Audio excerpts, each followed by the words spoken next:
Hello everybody, Jonathan Rayo here with Simplified Guitar, and in this lesson I want to teach you how to play the song Hold On To Me by Lauren Daigle. Right now I'm going to play through the song for you, but afterwards I'll break it down and explain it to you in more detail, so make sure to stick around for that. For now, let's go ahead and play through the song.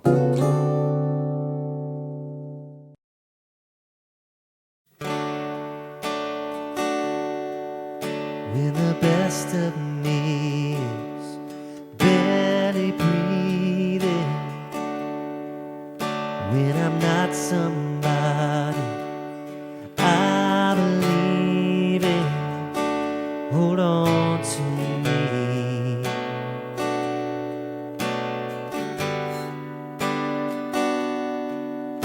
When I miss the light, the night is stolen, when I'm slamming all the doors you've opened, hold on to me.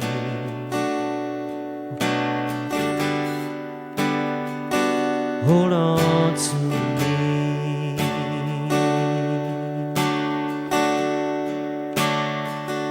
Hold on to me when it's too dark to see you, when I am sure I have reached the end.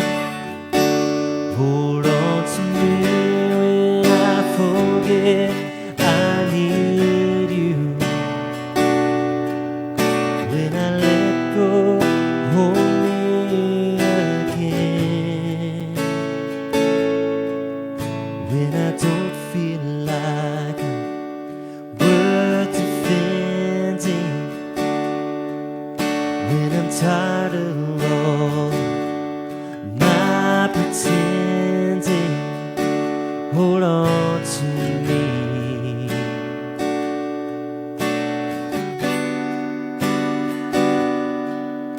When I start to break in desperation, underneath the weight of expectation, hold on to me.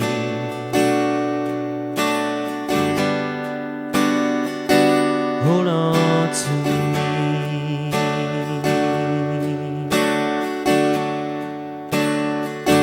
Hold on to me when it's too dark to see you,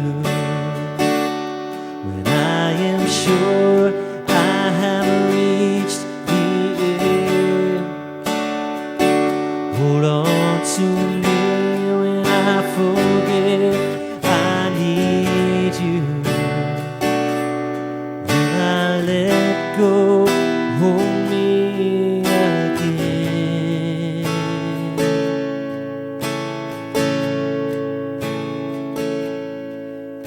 I could rest here in your arms forever, 'cause I know nobody loves me better. Hold on to me.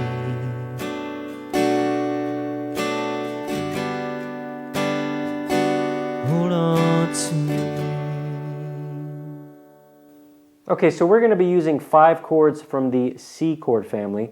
We're going to be using the C chord, and then we're going to be using an F over C chord, and to play that I'm just going to put my pinky down while I'm playing my C. I'm just going to put my pinky down on the 3rd fret of the D string. I'm going to take my 2nd finger and move it from the D string to the G string, and that is my F over C. Okay, so it's a nice F alternative in the C chord family because I don't have to bar anything. And then we have an A minor 7, which looks like this.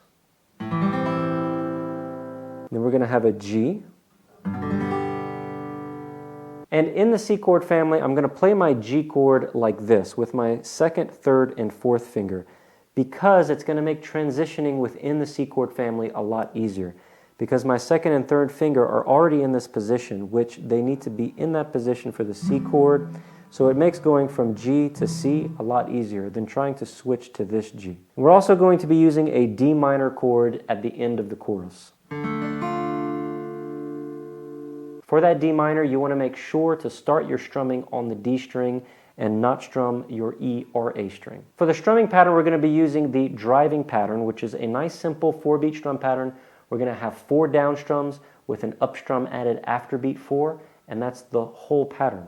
Now we want to make sure to put emphasis on 1 and 3, so that's every other beat we want to strum harder, okay?